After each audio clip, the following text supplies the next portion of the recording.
ভর্তি পরীক্ষা নিয়ে শিক্ষার্থীরা কি বলছেন এবং অভিভাবকরা কি জানাচ্ছেন জানাবেন, আর পরীক্ষা কি ইতোমধ্যে শুরু হয়েছে কিনা সেটিও জানতে চাইছি। পরীক্ষা চলবে 11টা থেকে 12টা 30 মিনিট পর্যন্ত, তার মানে 1.5 ঘন্টার পরীক্ষা।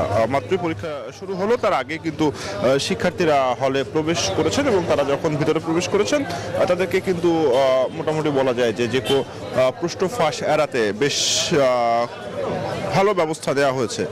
প্রতি বছরের মতো এবারও আমরা দেখেছি যে শিক্ষার্থীদের কোনো ধরনের ডিভাইস নিয়ে ভিতরে প্রবেশ করতে দেওয়া হচ্ছে না এবং পরীক্ষার্থীর সংখ্যা কিন্তু অনেক, মাত্র 2900-র বেশি এখানে আসন।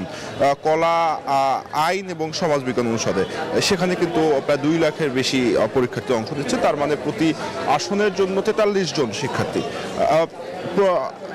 বিগত কয়েকটি বছরই আমরা দেখেছি যে প্রশ্নপত্র ফাঁস নিয়ে বেশ প্রশাসনের পক্ষ থেকে উদ্যোগ নেওয়া হয়, এবারও সেই রকম ব্যবস্থা রাখা হয়েছে। মাত্র যেহেতু পরীক্ষা শুরু হলো, এখন পর্যন্ত কোনো ধরনের প্রশ্ন ফাঁস বা এই ধরনের কোনো তথ্য আমরা পাইনি এবং দেখতে পাচ্ছেন যে প্রচুর সংখ্যক, যেহেতু অনেক শিক্ষার্থী অংশ নিচ্ছেন সে কারণে কিন্তু প্রচুর অভিভাবকরাও এখানে এসেছেন। সেক্ষেত্রে পরীক্ষা হলের সামনে এত অভিভাবকদের উপস্থিতি কিছুটা হলেও আসলে শৃঙ্খলা নষ্ট করছে, এমনটি আমাদের কাছে মনে হয়েছে।